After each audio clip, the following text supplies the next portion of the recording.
Good evening, ladies and gentlemen. It is Monday night, which means it is a live episode here of Flesh Wound Farce, where we review and discuss your and our favorite comedy. Wait, what the hell? Holy cow. I apologize, ladies and gentlemen, for those listening on the audio version. See, when Greg came on, damn, like I am okay. I gotta keep describing this for the audio only. Yeah. Those we have virtual backgrounds here, and Greg here has a virtual background. I gotta say who I am, just in case you don't know. I'm Ozzy V, but I'm also shocked because as I look on the video screen, I see a virtual background for the world famous juggler Greg Larson, who using his virtual background to announce that he and the wife are pregnant. Woohoo! Congratulations! And it's not April 1st, so I know this isn't a joke. I didn't say that. I didn't say that. We are expecting in 9 months. 9 months from now, we will be watching The Lost Skeleton of Cadaver Returns. No! God!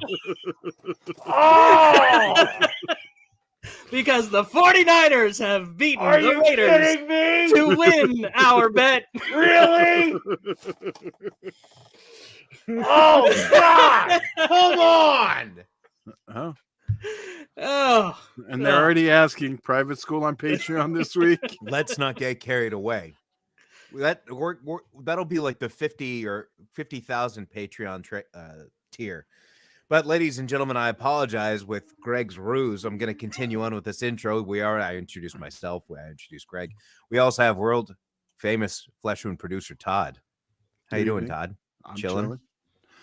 Yeah, that's fantastic. We just did a live show and a live Patreon show. So excellent. And we like to thank everybody who's joining us now on this live episode. Still on that private school commentary, not going to happen.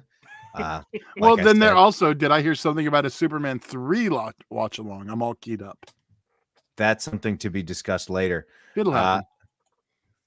Yeah. Anyhow, this week we are going to be reviewing and discussing the 1990 film House Party due to the remake coming out this Friday in theaters. As requested by Todd. Good call on that, Todd. We got the trailer available.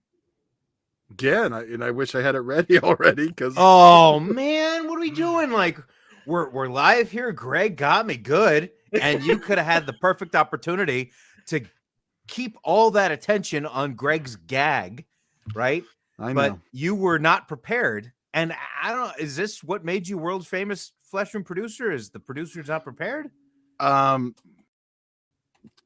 well, Greg threw me off. I'm sorry. He threw you off. He threw you off? If my pops finds out I got in trouble in school today, I'm definitely going to be on punishment. There's a party tonight at Peter's house. Can I go? You're not going nowhere. Every little step you take will be around this bedroom tonight. Did you hear anything about a party tonight? At least not any good ones. Hello, Tawatha. Do I feel like being bothered with Tawatha? Hello, LaDonna. Booming, booming, booming. Yo, baby, you looking real good. Step off.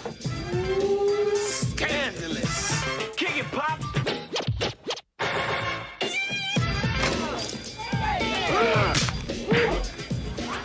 What you got to say now, punk? How much more trouble can I get into? Hey, Eraserhead. Look, I'm in prison. Just do me a favor. Don't pick up the soap right there in front of him. I'm gonna kill him. Yo, y'all look who fell into the gig. Hey, this ain't Soul Train. The two finest women in here. Now, how could a man choose? He better choose right. Okay, so where we're on our way to? The house party. What? The house party. Jay ain't going to that damn party. That's all to it. I don't give a damn what you say. Gonna make me a social misfit. That was the trailer for House Party, released on March 9th, 1990. Rated R with a runtime of 1 hour and 40 minutes. Written and directed by Reginald Hudlin, with Christopher Reed as Kid, Christopher Martin as Play, Robert Harris as Pops, which we'll get into momentarily. Also starring Martin Lawrence. I did not know he was actually in this movie, despite being in the poster and on the cover. So it was a nice surprise for me. Tisha Campbell and AJ Johnson round out the cast as well.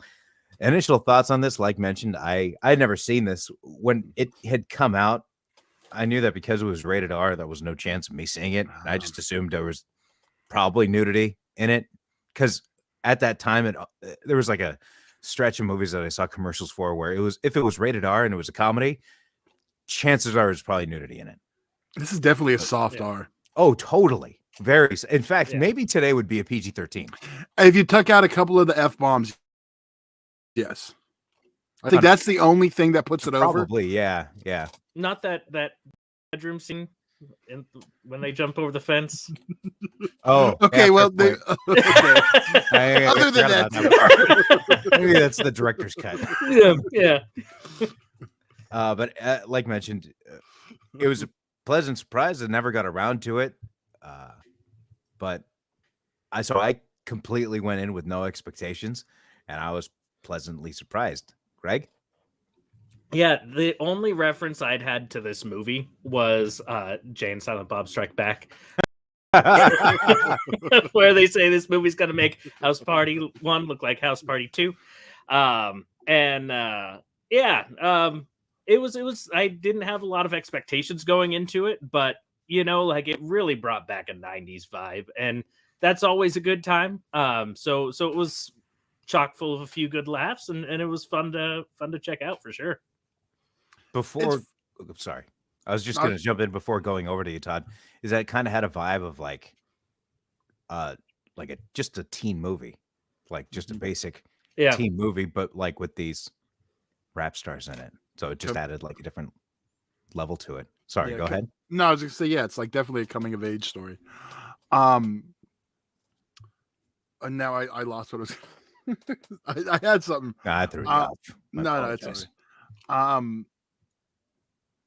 It's weird. Okay, I remember. It's weird. The thing about it, it came out in like 1990, but it feels like 1990. Yeah, exactly. But I mean, so Not a Frame of This was shot in 1990. Oh, well, yeah, because that would have been like So the thing about it is, it's not shot in the 90s, but it feels so goddamn 90s. Yeah, everything about it, like the first half of the 90s, because like every decade you're kind of like a little bit of like that middle part, but this really feels like that early part. I still feel like we're stuck in the 2000s. That's all right. We've never evolved. We are still stuck in the 2000s. No, but I mean, you know what I mean. You said every decade. It's turning into like a 23-year long decade. But anyway, no, I get what you mean. Yeah, well, but definite shift here. Yeah, I've always been a fan of this one. Loved it growing up. I loved house parties growing up, so that makes sense.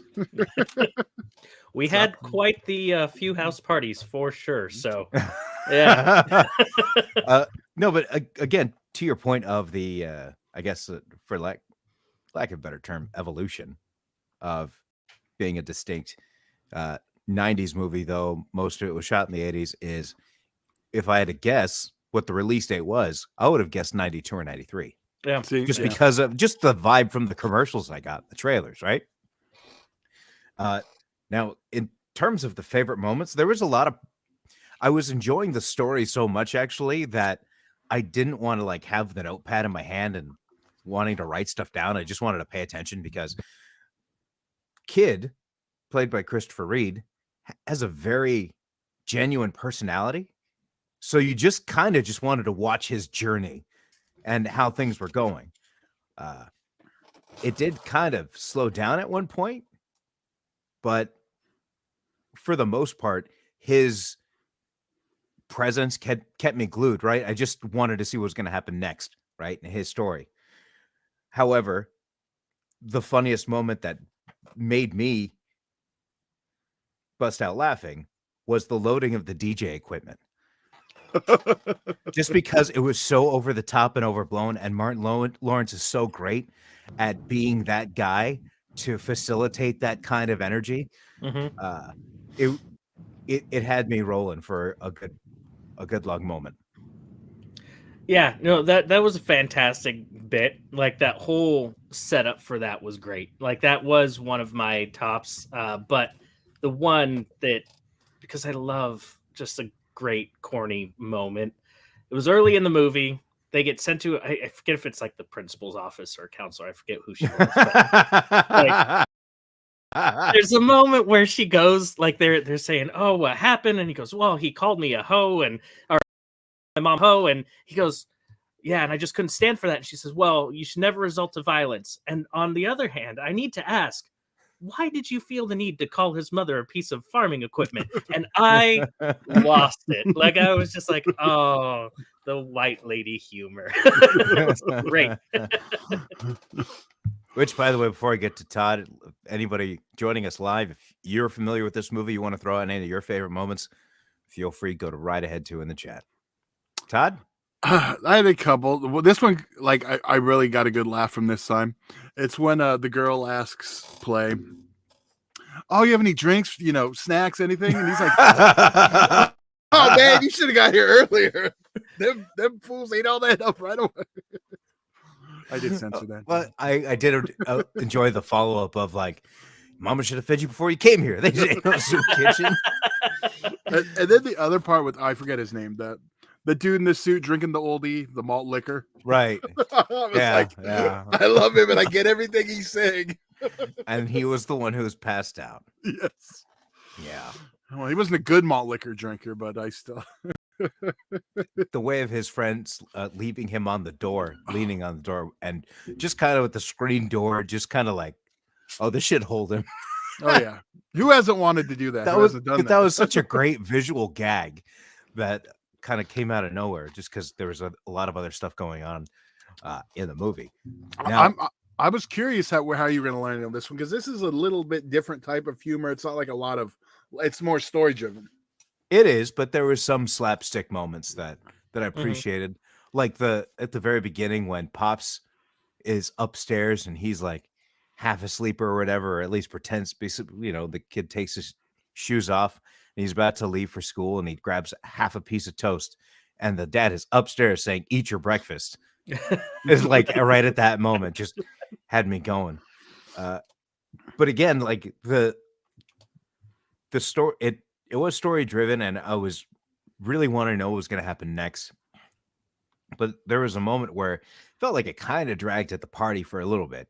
And sympathy, I guess, for Kid kind of dropped for me when he was just trying to kind of hook up with whoever.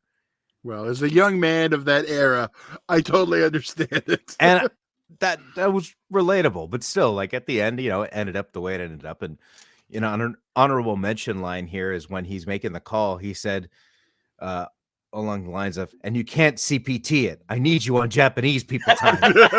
That was such a great, just like kind of just didn't expect it there. Like the DJ equipment I mentioned earlier, that was like dedicated, just pure slapstick right there. But this was just a line that was just, if you missed it, you missed it. But if you're paying attention, there's your reward, right? But again, like I just had so much fun paying attention, just watching the story that was going to go on. I'm not sure how it would fare on a rewatch, but at least for this time through, I'd rate it a 4. Very good. Indie Phantom, some dialogue, good dialogue in this for sure. Absolutely. Yeah, that was the whole thing of. Okay. Absolutely. No. Hold on a second. I'm gonna be very clear about something. My sister was a dental assistant, right? And I asked her, "What is the key to killing bad breath?" Because I don't ever want to be accused of having dragon breath. And here's a nickel's worth of free advice right here. Brush the roof of your mouth, your tongue, and the sides of your cheeks, like with the brush end. So not just the teeth and the gums, but everything, right? That helps against bad breath. And plus, I wish I could go to my cabinet. I could pull out a 6-pack of just mints I have to keep with me because I am a trivia host. Thanks to Greg's announcement, I couldn't finish off the introduction. The world's first and only combination trivia host and professional wrestling announcer of Chilean descent. See, he got me going like a lawnmower, and it's hard to stop. Where were we? Greg, I think I rated this a 4, right? Yes, I did. Greg, go ahead. That's I think where we were at. This one was a hard one to rate because, like, it wasn't laugh out loud funny for a lot of it. Like you said, it really was a story driven movie. It was fun. Like I definitely enjoyed the ride of the movie. Man, I've been teetering between 3.5 and 4, but I can't I can't give myself a reason to give it less than a 4, like, because it wasn't bad and it was fun and I did enjoy myself and it did make me laugh out loud, which doesn't happen all the time. You know, oftentimes you have that inside your head chuckle. But it kind of brought back a time that's always fun. You know, those of us who, enjoyed the 90s, it's always good to revisit. And between the music, the dancing, like the comedy, it brought back a lot of good feelings. So yeah, I'll make sure I give it a 4. It helps me remember the 90s, so that's always a good thing. Yeah. I'm a 5. I love this movie. I watch it at least once a year. When we're done, I'm probably going to watch House Party 2. Getting ready for the new one, which does have a cameo from Old Man in Work, so keep an eye out for that. Okay, so do not even sell my joke, Ozzy. I apologize. I don't know what you're talking about. Old Man in Work? Old Man in Work. Old Man at Work. No, it stars Old Man in Work versus this one stars Kid and Play. Oh, good Lord. That's rough. Anyhow, wow. So just like, listen. I got to pause real quick. When you get a wow from me, like, That's you've heard rough. my jokes. It killed on the other show. Yeah, fair point. But I think I told you. Wait. I told y'all I shouldn't do the joke twice and see what happens. I think that maybe what it might have been. You lost some of that spontaneity to it. So I mean, even though it's the first time for us, didn't really feel like wait, was that a joke? Because like usually when you think of something on the spot, you get excited, right? I should have said Kid and Play first before I did it. Yeah. So like you're setting the plate up. Yeah. So anyway, a moment or a thought that I had, Greg, as you were talking about it, was so I mentioned Pops earlier, right after the trailer, played by Robert Harris. So there's sections of the movie that Robin Harris. Robin Harris? Yeah. I apologize. R.I.P. profusely. He was famous for the Bebe's Kids skits, which also there's an animated movie voiced by Faison Love because it was after he passed. I see. Big Worm, if you're not. Oh, what up, Big Perm? I mean, Big Worm. But this, I mean, it's. I guess it's. You go to a buffet, and you could get some of this. You can get some of that. You can get some of this. You had your great dialogue. You had your good story, and you had your slapstick with Martin Lawrence, right? And Pops had his own humor, like every time he was on screen. It would just be him by himself, and then his interaction with the cops, hilarious, right? Mm-hmm. So it was varied, right, throughout the film and each. So you weren't just getting one style of comedy throughout the entire movie. It was broken up in different ways, and I think that helped keep it fresh and made you want to keep watching because you weren't getting bored. If that makes sense. Yeah, it gave you just a nice little taste of everything you need from a movie. So, like, no, go ahead. Sorry. No, just that's why it really did help to keep the movie going. Like, you never felt like one thing took too long. And you mentioned the party, but I think there were so many fun moments going on within that party. Like, it still was enjoyable to see all the different things, within it. So that's why it's a weird movie because I think it's different these days. Movies are so like there's no time for setting up like a character or a feeling of an overall mood of something. Like, everything's got to be like quick fire in movies these days. So these kind of movies that really have character development are really fun. Yeah, I did want, because we haven't mentioned them at all. OFTB and Bow-Legged Lou, they're the bullies of the movie. Yeah. Okay. Which I Bow-Legged Lou, he's the one with Pee-wee, the high pitched voice. So their rap songs are pretty interesting. They were more of a humorous one. Also, George Clinton serves as the DJ at the college reunion frat party, I guess. Yeah. Can I tell you a 90s AJ Johnson story? Please do. Okay. It'd be great if you're just like, no, moving on. Well, then, okay. It's funny because he's built so highly. AJ Johnson, if you don't know which guy he is, he's the follow the drip guy. He's the dude with the Jerry curl, who also famously in the Dr. Dre Day video played Eazy-E, and then after was in Eazy-E's video, Real Compton CDGs, playing Eazy-E. But then halfway through filming, Suge Knight found out he was doing it and told him to stop, and he stopped. So, why did he tell him to stop? Because Suge Knight got mad. Why did he get mad? Okay, I sorry, I need this part for context. Sorry, Ozzy. Eazy-E and Suge Knight weren't friendly with each other. They were not fans. Oh, of each other. Yeah, basically, yeah. Okay. I did the 2-second version. I forget Ozzy knows nothing about that part, but I don't at all. No. I was just it's just random facts that people.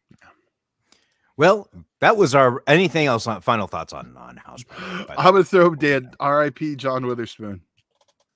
That is with his. We saw in the trailer Yeah. a few scenes from him in the movie with the final line of his scenes. Pretty humorous. I won't spoil that.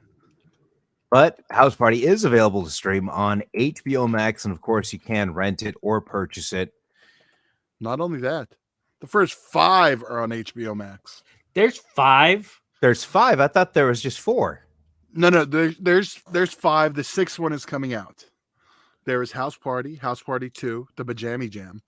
Then there's House Party 3, and then House Party 4 has Immature, an R&B group. I think that's the only one Kid and Play's not in. And then they have another one, a Warner Brothers premiere direct-to-video one, House Party, Tonight's the Night, and now the new theatrical movie.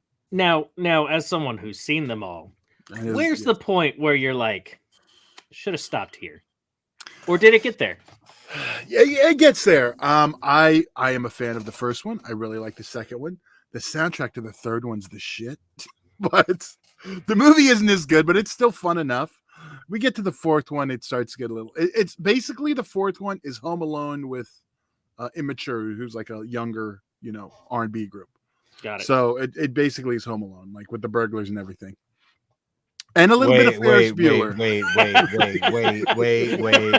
Wait. Honestly, I don't remember. Hold on a second. I just need to clarify something. So you're saying the fourth House Party movie, it was direct to video, right?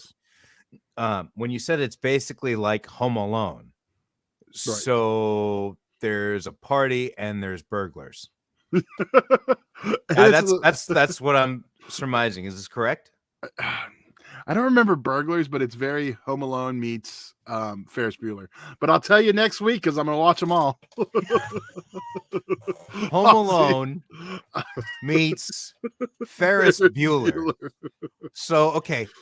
So here's what I got is with the AI art is popular, right? Right. So in my brain, if I took two titles, Ferris Bueller and Home Alone, and my brain was just to generate a plot, it would come up with Ferris Bueller pretends to be sick while his parents go out on vacation. He gets better the next day after his mom checks up on him, and his mom tells him he has to promise him to go to school. He doesn't. While in the city, he's upset some bad guys. The bad guys tail him to his house and attempt to burglarize him, to which he sets several booby traps for these burglars who are actually related to the principal who was played by Jeffrey Jones.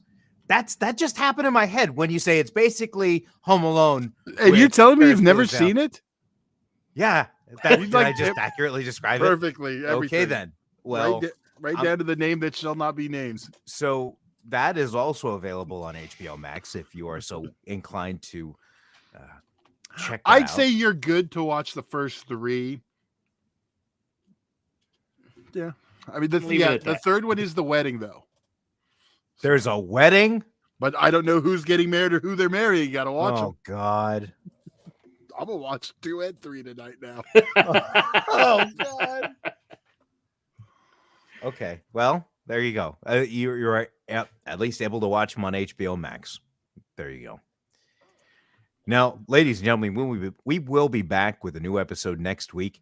However, I need to explain a few things, just because if you're watching this episode and you hadn't been watching previous episodes, you don't know what's going on exactly with Greg saying, oh, the 49ers won, so we get to watch Lost Skeleton Cadavra. So we had a bet between Greg and I that if the Niners beat the Raiders, we would have to watch the sequel to Lost Skeleton Cadavra. And that happened. So that'll happen in October. Hence the 9-month. We never actually agreed on. Maybe it's an early birth. No, it's happening in October because it's a horror themed comedy. And that we watched the first one in October. No, we didn't. Yes, we did. Technically sci-fi. No, we did. Comedy. I remember we watched it after Tucker and Dale. Oh, okay. Yes, yeah. Geez, I remember that. I punched That's the a hole in the rough wall. one to follow. That's such a good movie. I know. So we will be back with a new episode. But okay, again, so that is one update. Now this trophy behind me.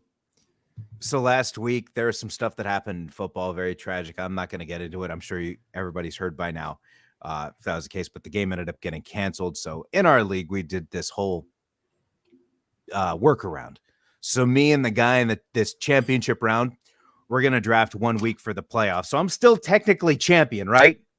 This might not be here next week. Shut up, Todd. This is not fun. Okay. Can I ask you this? Do you want to make another wager? What? If you don't have it next week, we could rush Lost Skeleton into production. No.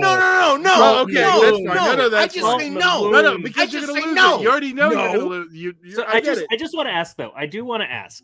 Don't try to bait me, Todd. I know I'm what you're not. trying to do. Yes, you are. So I just want to say, a lot of fantasy scores, the way they did it is they just nullified that game, said it was canceled and moved forward. So if you went by normal fantasy rules, you would have lost this season. Okay, Is no. that correct? No. Is that That's correct? not fair. That's not fair because But the is it values of the correct? players. I don't No, care about it fair. is. That is. You each had one player from that team. So it's I'm not going to get into this equally- argument because you know what? You're not in the league, and we already voted. So kiss my ass. How How about that? Well, There's got asterisk season. Asterisk season. I don't care. doesn't matter. He's losing it anyway. What is wrong with you? Moving on, I do have another update.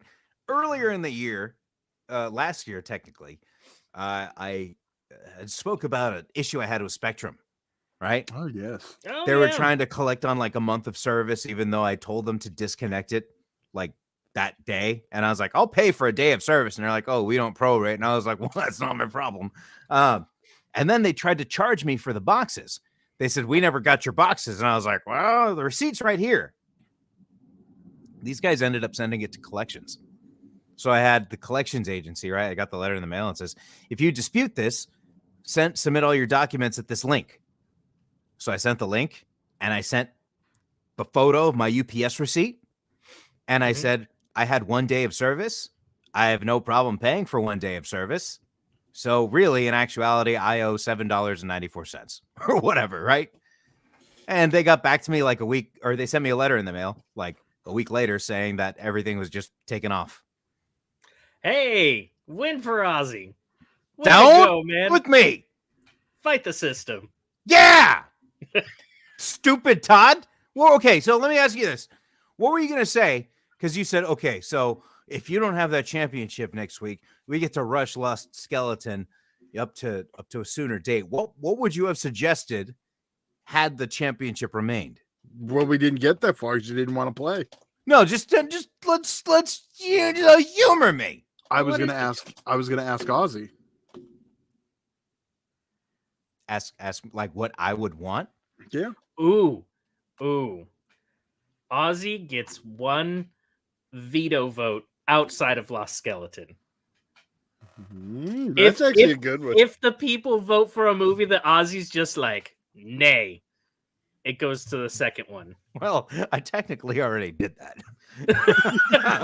That was due to extenuating circumstances. Right. Due to content in the film that was just Well, no, but that brought content was everything down. incorrect. Yeah, that was your mind taking that incorrectly. I'm telling you. That was my mind taking it incorrectly. She's getting beat From up. what I've been told, someone else took it incorrectly in the movie, and that was the problem. Yeah, that's actually the key thing right there. But so okay, we don't have Yeah. to have this discussion, you know. And well, we have to have it traveling right on now if you're going to lose the trophy next week. okay, could you not be an a-hole? Like lightning will strike your house Okay. right now. I think if you Ozzy's keep like it up. scared. I think you're scared about really losing it. I feel like I'm hurting your feelings. Of course, I'm scared. Of course, I am. Because This is like technically he should everybody have else lost is it done, already. right? And like, had this happen and this happen, you know, whatever, right? And I'm talking about stuff that would happen on the weekend. But yeah, I'm scared. I'm not going to pretend I'm not scared of losing this thing. Give me a break. Okay. So we'll be back next week with a new episode. You guys have anything else before? Did we get any? Just curious if we had any other favorite moments from the chat that we did not mention. Not that I saw. Okay, I'm going to take that as we nailed them all. So there we go. Thank you, ladies and gentlemen, for joining us on this live episode of Flesh Wound Farce. Again, we will be back with a new episode. And if you haven't had the opportunity to do so, head on over to Patreon and become a member of the Flesh Wound Features Patreon. Flesh Wound Network, Flesh Wound Features. And if I can do a little promotion, the show we just did, our post-game show, I did tell a very inappropriate Christmas story of something that might have been slightly racist towards me. Huh. And that's only available on the Patreon? Only on the Patreon. And also someone kept yeah, I better not say that one. Go listen. It's an interesting one. Okay, then. That is available. And it's available on the Patreon right now. So if they went to patreonrightnow.com/fleshwoundfeatures, they could sign up and listen to what just happened. Okay, then. And you'll also be able to vote on our next live episode, the film that we get to review. That Ozzy can't veto. You just created something out of thin air just to bait me into trying to watch that stupid movie. See, I'm honestly shocked you don't want to just get it over with like a Band-Aid. I mean, my birthday's in April. That would be Oh, come on. nice, Okay, but let's just a mean guy. can we just relax about this whole thing? No, you for can a pick second? something else for your birthday. We'll let you have your Thanks. birthday picks. Oh yes, I get a birthday pick. I'm excited. Suck it out. You're making decisions all of a sudden without even consulting the host. What the hell? 2 out of 3. 2 out of 3. On. Oh Like my God. I think we win. Okay. Haven't we always All picked right. one for our birthday? Don't we normally say, hey, it's my birthday, I'm going to pick this one? We just Yeah, never but made it when you official? give it attention like that, Greg's like, "Oh, I'm gonna pick something great." Instead of just like, "Oh, just pick something." Like, "All right, cool, let's do this." I was like, "Oh, you should pick something that'll piss him off." Well, we could do something special and do any genre. Ozzy could finally get his Die Hard in. Oh man. I The movie is a joke, so it kind of fits. okay, you know what? I understand you don't want to call it a Christmas movie or He whatever. doesn't have to. But you want to say it's bad, then we have problems. That's a bad take. You're gonna look worse than Skip Bayless. All right. Ooh. Yeah. Ooh. Yeah. Ooh, too Yeah. soon. Yeah. No, too soon. Saying Die Hard's a terrible movie puts you in the same class as Skip Bayless in my book. Yeah. I'm not kidding around. Now, speaking of not kidding around, I've said that good night for the past 10 minutes. So I apologize for droning on and on and on, but we will be back next week with a new episode. So feel free to join us. That is world famous juggler Greg Larson and Flesh Wound producer Todd. And I'm Ozzy V, and we'll see you next week right here on Flesh Wound Farce. With no trophy.